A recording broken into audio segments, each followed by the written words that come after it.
The deep space vessel Horizon drifted quietly through the darkness near Neptune.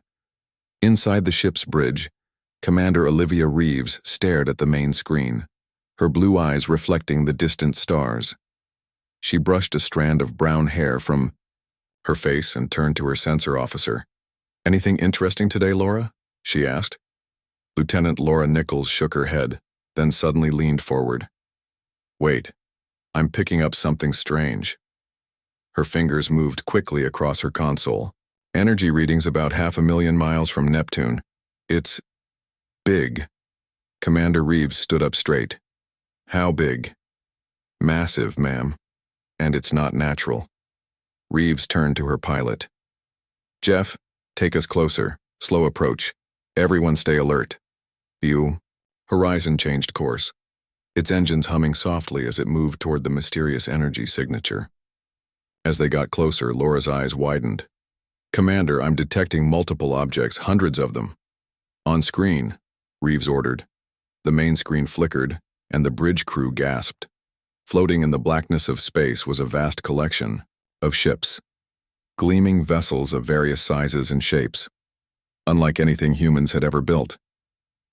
But something was wrong. The ships were drifting lifelessly, showing no signs of power or movement. "Are they dead?" asked Communications Officer Ben Clark.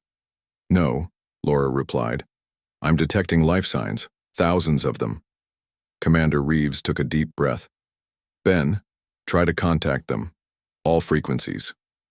For several minutes, Ben tried to establish communication with the alien fleet. Finally, his console lit up. "I've got something. They're responding." The main screen changed, showing a tall, blue-skinned being with 4 eyes and a crest of silver, scales on its head. The alien wore an elaborate uniform covered in symbols that looked like stars and galaxies. "This is Fleet Admiral Kalor of the Zitharian Armada," the alien said, its voice deep and strained. "Who addresses us?" Reeves stepped forward. "I am Commander Olivia Reeves of the Earth vessel Horizon. We detected your fleet and came to investigate. Do you need assistance?" Admiral Kalor stared at her in silence for a moment. "Humans," he finally said almost to himself. "We have encountered a problem, but we require no help from your kind." Reeves noticed a flicker in the alien's image, and the lights behind him dimmed momentarily. "Admiral, our sensors indicate your ships have no power. We may be able to help." "Impossible," Kalor replied sharply. "Your species barely understands space travel. The Zitharian Armada employs quantum drive technology beyond your comprehension. We simply need time to resolve our temporary setback." Another alien appeared beside Kalor, speaking urgently in their language. Kalor's 4 eyes widened with concern. "What's happening?" Reeves asked. Admiral Kalor looked uncomfortable. "Nothing that concerns you, human." Ben muted the transmission and turned to Reeves. "Commander, I'm picking up emergency signals from their fleet. Multiple systems are failing. Life support is critical on several ships, including their flagship." Reeves nodded and unmuted the transmission. "Admiral, we know your life support systems are failing. Whatever your opinion of humans, we can help. We have fusion reactors that could provide emergency power to your systems." "Absurd," Kalor snapped. "Your primitive technology is incompatible with our ships." The lights behind Kalor went out completely, and the transmission flickered badly. The other alien was now speaking frantically. "Admiral," Reeves said firmly, "your people will die if you refuse our help. How many civilians do you have on those ships?" Kalor's expression changed. 80,000, including 20,000 children." The bridge went silent. The Horizon had a crew of just 42. "We'll need more help," Reeves said quietly to her crew, then addressed Kalor again. "Admiral, I'm contacting Earth. We'll bring everything we've got, but I need to know what happened to your fleet." Kalor seemed to age before their eyes, his proud posture slumping slightly. "We were traveling through what you would call a wormhole when we encountered an unexpected dark matter pocket. It created a cascading failure in our quantum drive systems. Without our drives, we have no power." "How long do you have?" "The main flagship can maintain minimal life support for perhaps 3 Of your Earth days. The smaller vessels. Kalor paused. Some have less than 1 day. Reeves turned to Ben. Contact Earth immediately, emergency protocol. Get me Defense Secretary Wright.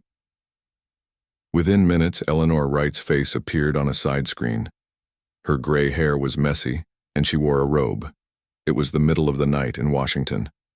This better be important, Commander, Wright said, then stopped as Reeves explained the situation. My God, Wright whispered when Reeves finished. How many ships? 218, Laura replied. And we're their only hope? Reeves nodded. Yes, ma'am. They're stranded here, and they'll die without our help. Wright was silent for a moment. I'll call an emergency meeting of the United Nations Space Coalition. We'll mobilize every ship we have. But Reeves, this is beyond anything we've ever attempted. I know, ma'am. After ending the call with Wright, Reeves turned back to Admiral Kalor, whose transmission now showed emergency lighting and worried aliens rushing back and forth behind him. Admiral Kalor, Earth is sending help. Every ship we can spare, but I need your cooperation. I need your engineers to share your ship schematics so we can figure out how to help you. Kalor stared at her, his 4 eyes blinking in sequence. You would do this? For a species you've never met? Of course, Reeves said simply. That's what humans do. For the first time, uncertainty crossed the alien admiral's face. Perhaps I have misjudged your kind. Over the next 24 hours, the Horizon moved alongside the massive Zetharian flagship. Using their shuttlecraft, they ferried emergency power supplies to the alien vessel. Chief Engineer Paul Martinez worked with the Zetharian engineers, figuring out how to connect human fusion generators to alien systems that worked on principles he barely understood. Meanwhile, Commander Reeves coordinated with Earth as the greatest rescue mission in human history began to take shape. Every available spaceship was being prepared. Military vessels, science ships, even converted cargo haulers. Thousands of volunteers were stepping forward, ready to risk their lives to save a species that until yesterday they didn't know existed. On the second day, the first wave of Earthships arrived, led by the UNSC Dauntless under Captain Gregory Daniels. As the human vessel surrounded the drifting alien armada, Admiral Kalor watched from his command center, now dimly lit by human emergency lights. I don't understand, he said quietly to Commander Reeves, who stood beside him. Why would you do all this for us? Reeves smiled slightly. Because you need help. That's really all there is to it. Kalor turned all 4 eyes to her. In our long history exploring the stars, we have encountered many species, but none quite like yours. Outside, more Earthships were arriving by the hour, their lights shining like stars against the darkness as they moved to surround the stranded alien armada. The rescue had only just begun, and the galaxy was about to learn just what humans were capable of. Captain Gregory Daniels stood on the bridge of the UNSC Dauntless, watching his crew work alongside the blue-skinned Zetharian engineers. 3 days had passed since the discovery of the alien fleet, and the rescue operation was in full swing. Over 50 Earthships had arrived, with more coming every hour. Status report, Daniels called out. His chief engineer, Alan Porter, looked up from a table where he was studying alien schematics with 2 Zetharians. We've managed to hook up emergency power to 23 of their ships so far, Captain. The smaller vessels were easier, but the big warships are challenging. Alan was a stocky man with calloused hands and a mind that could solve problems others thought impossible. He pointed to a complex diagram. Their technology is way ahead of ours, but their power systems rely completely on their quantum drives. When those failed, everything went down. One of the Zetharians, an engineer named Vex Allah, nodded. Our civilization has used quantum technology for over 500 years. We never considered a complete system failure possible.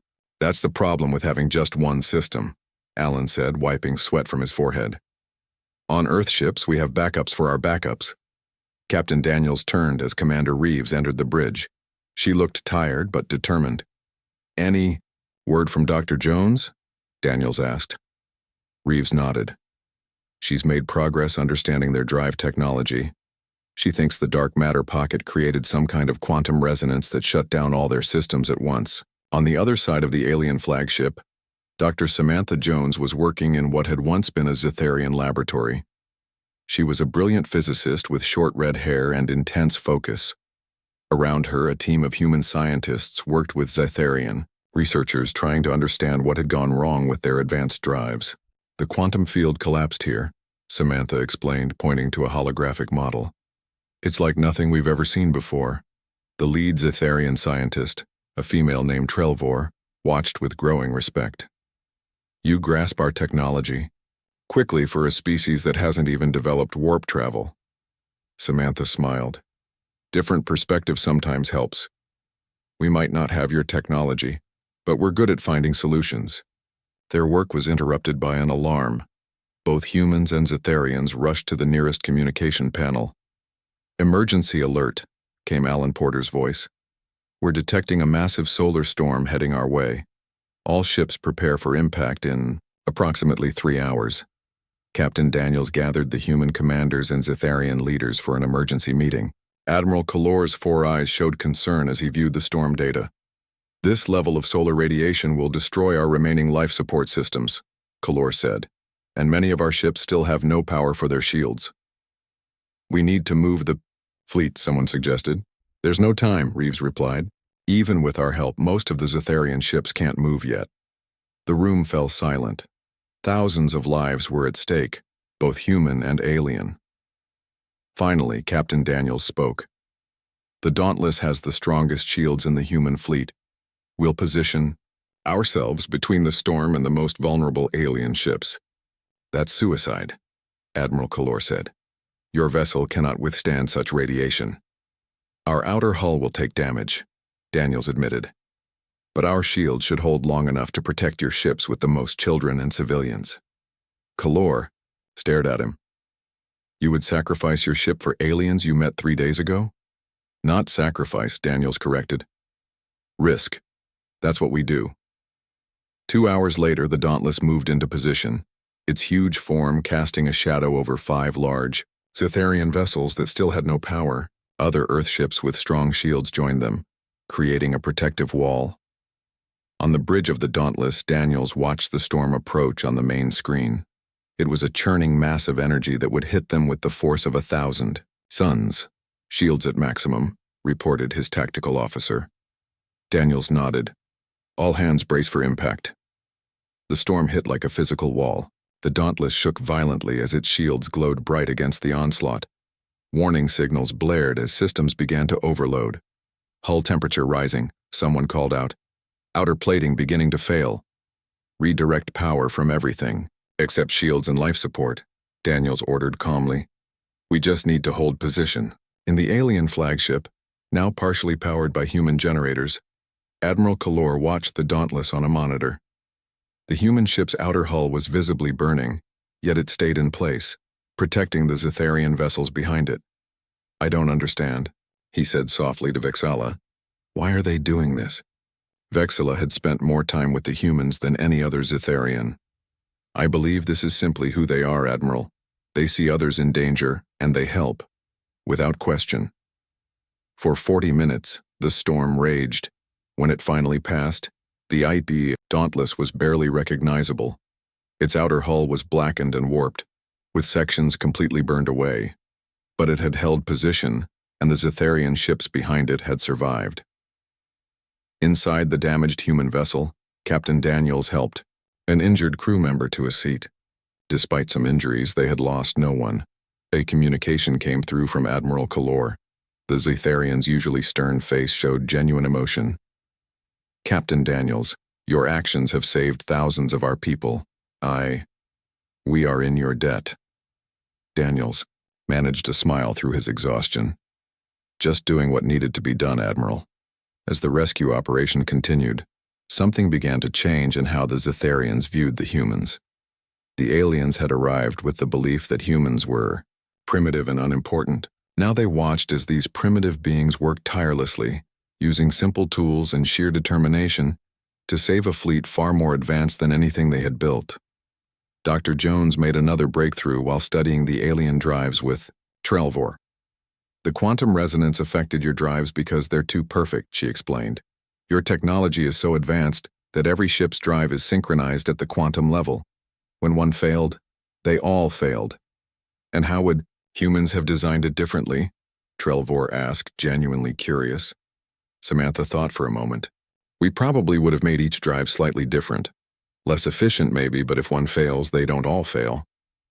Imperfection as protection, Trelvor said thoughtfully. We never considered this approach.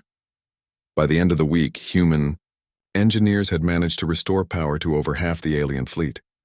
The crisis wasn't over, but the immediate danger had passed.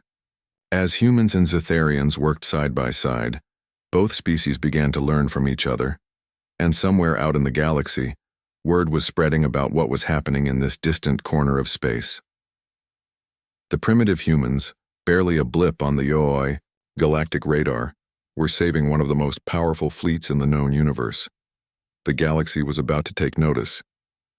2 weeks after the discovery of the Zetharian fleet, the rescue operation had transformed into something no one expected. What began as an emergency response had become the first real cultural exchange between humans and an advanced alien civilization. Officer Diane Martinez stood in what the Zetharians called their Grand Hall, a massive room in the center of their flagship. Once used for military ceremonies, it now served as the main meeting place for humans and aliens. Diane was in charge of coordinating interactions between the two species, a job no human had ever done before. The United Nations delegation will arrive tomorrow, she explained to a group of Zetharian officials. They're very excited to meet with your leaders. The tallest Zetharian, a female diplomat named Zelra, tilted her head. We still find it strange that your planet has no single government. How do you function with so many different leaders? Diane smiled. Not always smoothly, but we make it work. Our differences give us strength. Nearby, a group of human children, who had arrived with their parents on a supply ship, were playing with young Zetharians. Despite looking completely different, the children had quickly found ways to communicate and play together. In another part of the ship, Admiral Kalor was preparing for his own journey. He would be the first Zetharian to visit Earth, along with a small delegation of his officers. He watched as human engineers continued to work on his fleet's systems. You seem troubled, Admiral, said Commander Reeves, who had become his regular human contact. Kalor turned his 4 eyes toward her. I am struggling to understand your species, Commander. You are technologically primitive compared to us, yet you have accomplished what we thought impossible. Sometimes the simplest solutions are the best, Reeves replied, and we're used to making do with what we have. Kalor nodded slowly. My people have relied on technology for so long that we've forgotten how to improvise. On Earth, Admiral Kalor's visit created a global sensation. Billions watched as the tall blue alien stepped out of a shuttle in New York, where the United Nations had prepared a special welcome ceremony. The Zetharian leader was overwhelmed by Earth's diversity. In a single day, he met humans of all colors, sizes, and backgrounds. He tasted foods from dozens of cultures and heard many different languages. Your world is chaotic, he told the UN Secretary General during a private meeting. Yet somehow, it works? The Secretary smiled.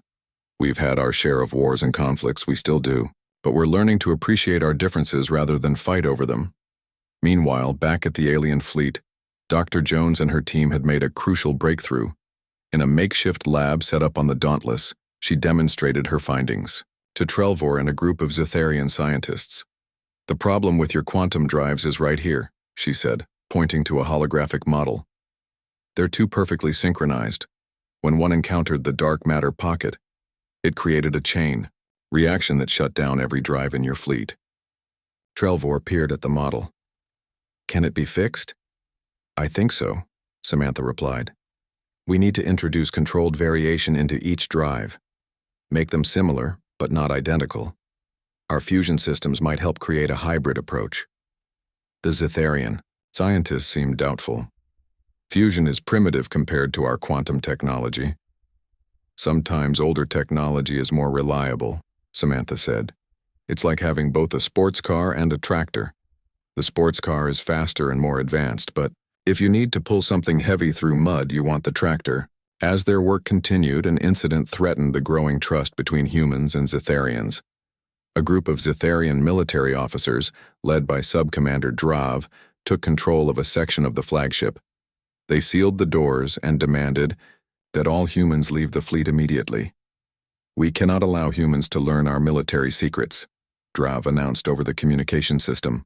"They will use our technology against us once we are repaired." Admiral Kalor, who had just returned from Earth, was furious. He marched to the sealed section with Commander Reeves and a mixed group of human and Zetharian security officers. "Open." "These doors, Sub-Commander," Kalor ordered. "That is a direct command." "I cannot, Admiral," came Drav's reply. "You have been contaminated by human ideas. I am protecting our empire."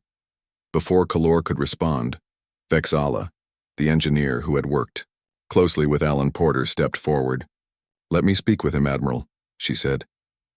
"Drav is my brother." Through an emergency communication channel, Vexala spoke to her brother. "Drav, what you're doing is wrong. The humans are helping us. They risked their lives during the solar storm to protect our ships. They want something in return," Drav insisted. "No species helps another without expecting payment." "That's not true," Vexala said softly. "I've worked with them for weeks now. They help because they can, because they believe it's right." For a long moment, there was silence. Then the doors slid open. Drav stood there, his weapons lowered. "I still don't trust them," he said to Kalor, "but I will not fight my own people." As the standoff ended peacefully, word of the rescue operation was spreading across the galaxy. The Zetharians had managed to get a message through to their home system, explaining what had happened and how humans were helping them. This news traveled quickly through established communication networks used by advanced species. The fact that a pre-contact civilization like Earth was not only meeting, but actively saving one of the most powerful fleets in the galaxy was unprecedented. In a distant sector of space, representatives from 17 different alien civilizations gathered in an emergency session of what they called the Galactic Concord. These species had been monitoring Earth for centuries, but had always considered humans too volatile and unpredictable for official contact. "The Zetharians report that humans have almost repaired half their fleet," said a tall, insect-like being, "using technology far more primitive than our own." "Impossible," said another representative, whose body was composed entirely of shifting crystal formations. "The humans must have received outside help. All evidence suggests they have done this on their own," replied the first speaker. "Perhaps we have underestimated them." As this debate raged across the stars, humans and Zetharians continued to work together. Both species were learning from each other in ways neither had expected. The humans gained invaluable insights into advanced technology, while the Zetharians were reminded of qualities they had lost over centuries of technological dependence: adaptability, creativity, and the willingness to take risks. And in Earth's orbit, workers began construction on a special docking facility, the first designed specifically to welcome alien visitors. A new era for humanity had begun, whether the rest of the galaxy was ready or not. 1 month after the discovery of the stranded fleet, a new ship appeared at the edge of the solar system. Unlike the Zetharian vessels, this one was perfectly spherical and seemed to shimmer with its own light. It moved quickly toward Neptune, where the rescue operation continued. On the bridge of the horizon, Commander Reeves watched the approaching vessel with concern. "Any response to our hails?" she asked Ben Clark. "Nothing yet, Commander," Ben replied, "but they're definitely scanning us." Admiral Kalor rushed onto the bridge, his blue skin slightly darker with stress. "It's a Concord vessel," he said. "The Galactic Concord has sent representatives." "The what?" Reeves asked. "An alliance of the 17 most advanced species in our region of the galaxy," Kalor explained. "They monitor developing worlds and decide when new species are ready for contact." Reeves frowned. "And they decided Earth wasn't ready?" "Your planet has been classified as pre-contact for centuries," Kalor said. "They consider humans too unpredictable and potentially dangerous for official relations." Before Reeves could respond, The main screen lit up. 3 alien beings appeared, each completely different from the others. One looked like a tall insect, with compound eyes. Another was a floating crystal formation that changed shape constantly. The third resembled a cloud of purple gas contained in a transparent suit. "This is High Ambassador Zell of the Galactic Concord," said the insect-like being. "We demand to speak with the human and Zetharian leadership immediately." Within hours, a meeting was arranged on the partially repaired Zetharian flagship. The Concord representatives arrived in a small shuttle that seemed to fold space around itself.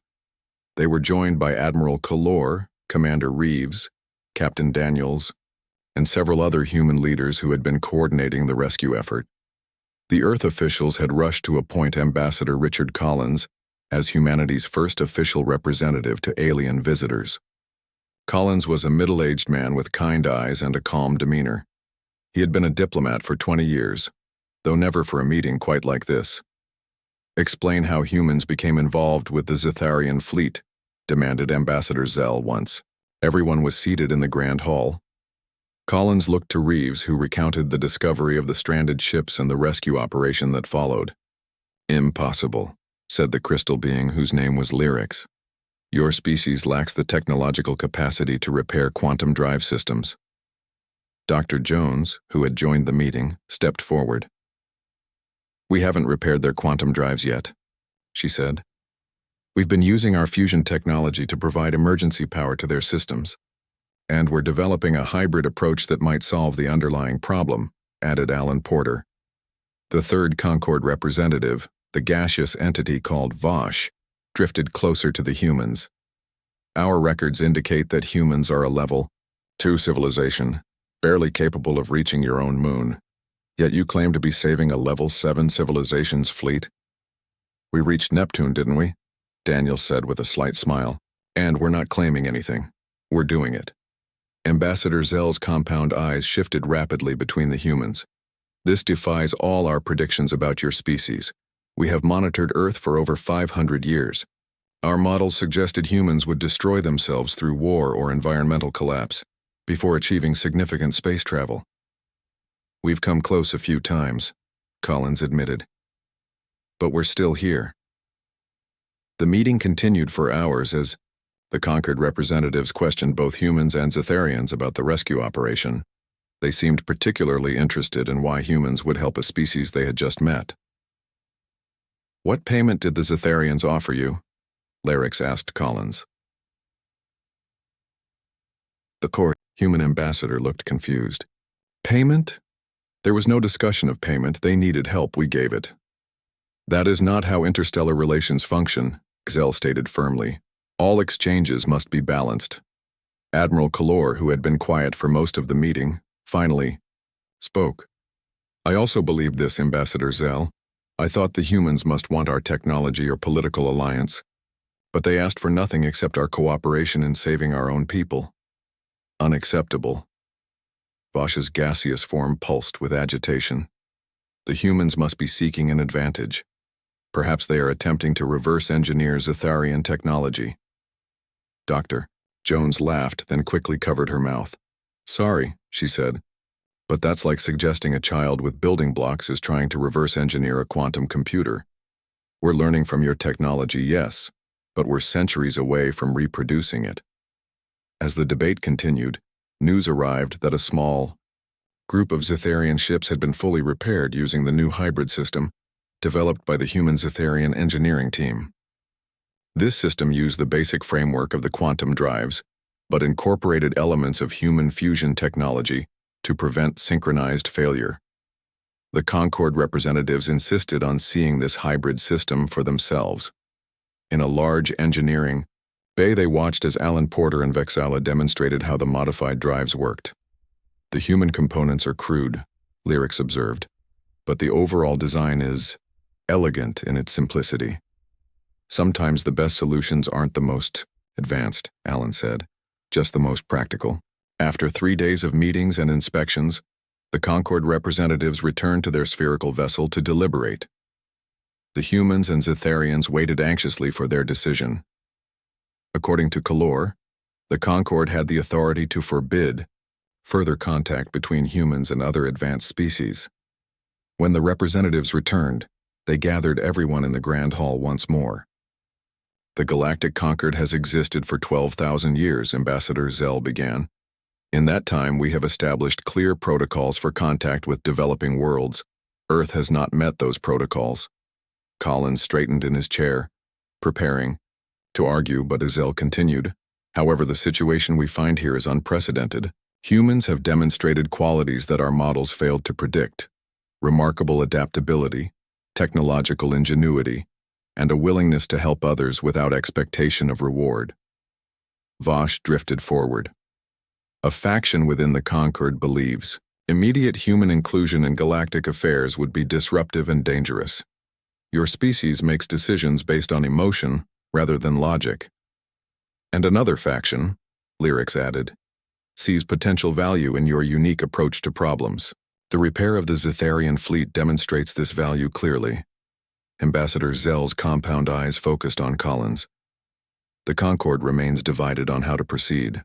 For now, we will allow this rescue operation to continue under observation. The question of Earth's official status will be debated further. As the Concord representatives prepared to leave, Admiral Kalor approached them. I wish to formally acknowledge that the Zetharian Empire owes a life debt to the people of Earth, he announced. Without their help, our fleet and our people would have perished. The three Concord aliens froze in place. A life debt? Zell's voice had changed.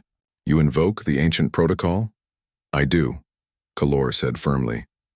It is our right under Concord law, established 5,000 years ago. The Concord representatives huddled together, speaking in rapid, clicking sounds that the translation systems couldn't process.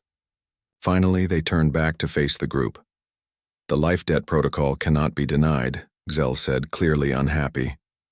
This changes matters significantly.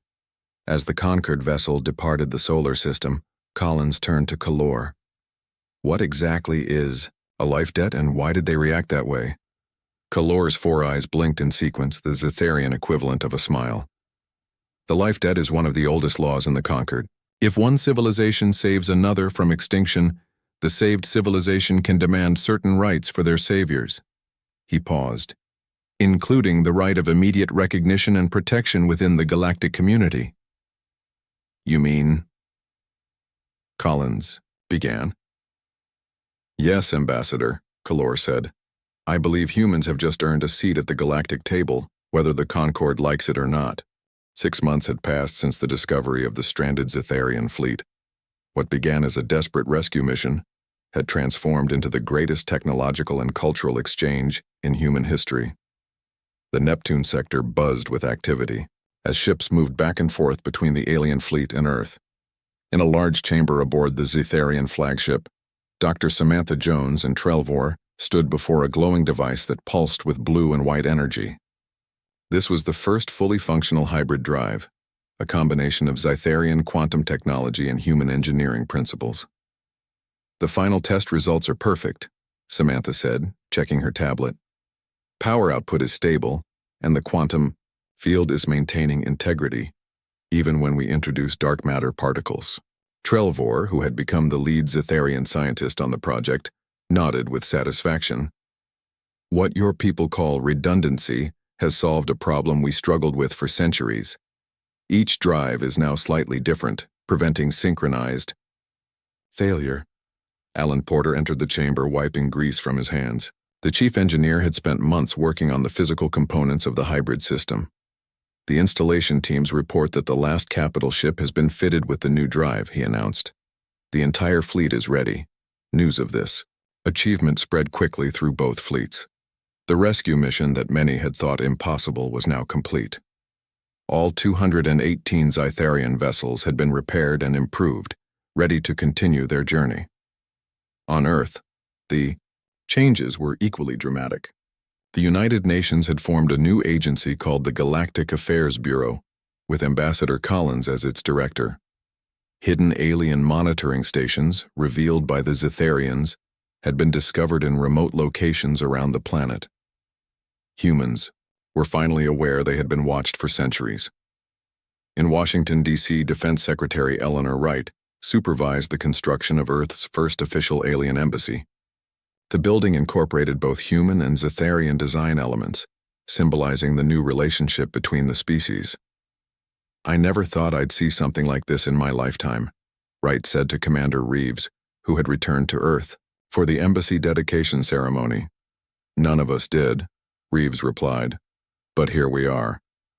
The Galactic Concord had been thrown into chaos by Admiral Kalor's invocation of the Life Debt Protocol. For the first time in thousands of years, a new species was being fast-tracked for recognition, despite not meeting the usual technological requirements. A delegation of 34 alien representatives had arrived on Earth to assess humanity's readiness for wider galactic contact. They came from worlds humans had never imagined, with bodies and minds vastly different from their own. Yet diplomatic relations had proceeded smoothly, largely due to the goodwill generated by the rescue operation. As the day of the Zetharian fleet's departure approached, both species prepared for a formal ceremony.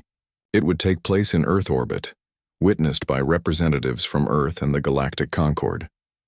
The ceremony was held on the newly completed space station Unity, built specifically for diplomatic meetings with alien visitors.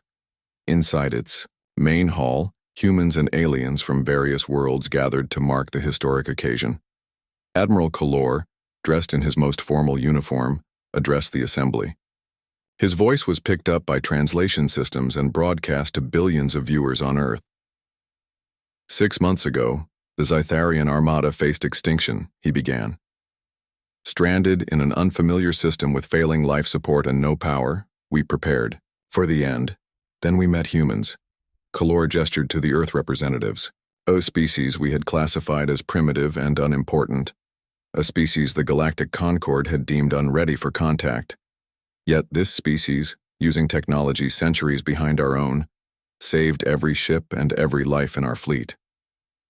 He paused, his 4 eyes scanning the audience. More importantly, they taught us something we had forgotten, that the measure of advancement is not only technological but moral, the willingness to help others without calculation of benefit, the courage to risk one's life for strangers, the creativity that comes from embracing imperfection rather than fearing it. Kalor then made a gesture that shocked the conquered representatives. He removed his command insignia, the symbol of his rank and authority, and placed it in Ambassador Collins's hands. "The Zetharian Empire formally acknowledges its life debt to humanity," he declared. "Under the ancient laws of the Concord, we sponsor Earth's immediate membership in the galactic community, with all rights and protections such membership provides." The Concord representatives murmured among themselves. This was unprecedented, AIC, Level 7 civilization sponsoring a Level 2. But the Life Debt Protocol was one of their oldest laws, established to prevent the extinction of any sentient species. They could not refuse. Ambassador Zell stepped forward, compound eyes fixed on Collins. "The Concord acknowledges the Zetharian life debt claim," the insect-like alien said stiffly. "Earth is hereby granted provisional membership status pending full evaluation." After the ceremony, as the repaired Zetharian fleet prepared to depart, Admiral Kalor had one final meeting with Commander Reeves aboard the Horizon, where their journey together had begun. "My people will leave representatives here to continue our work together," Kalor said, "and to help prepare your people for what is to come." "What is coming?" Reeves asked. Kalor's 4 eyes blinked in sequence. "The galaxy is vast and ancient, Commander. There are wonders beyond imagination, but also dangers. Many species in the Concord fear change and unpredictability, the very qualities that define humanity. You think they'll try to limit our involvement?" "They will try," Kalor agreed, "but they will fail. What humans accomplished here has already spread across communication channels throughout the galaxy. Other species are curious about you now. Some are even inspired." As they said their goodbyes, Reeves handed Kalor a small wooden box. Inside was a simple compass. "A navigation device?" Kalor asked, examining it. "An old one," Reeves said with a smile. "It doesn't require power or complex technology. Sometimes the simplest tools are the most reliable." The Admiral carefully placed the gift in his pocket. I believe humans will change the galaxy, Olivia Reeves, perhaps in ways it needs to be changed. As the Zetharian fleet departed, lighting up the sky with brilliant quantum energy, a message arrived for Commander Reeves. She had been selected to captain Earth's first official diplomatic vessel, a ship called Unity, that would carry human representatives to other worlds. The message contained something else too. Star charts showing thousands of inhabited systems, and civilizations, many eager to meet the species that had done the impossible. Humanity's journey among the stars was just beginning, and the galaxy would never be the same.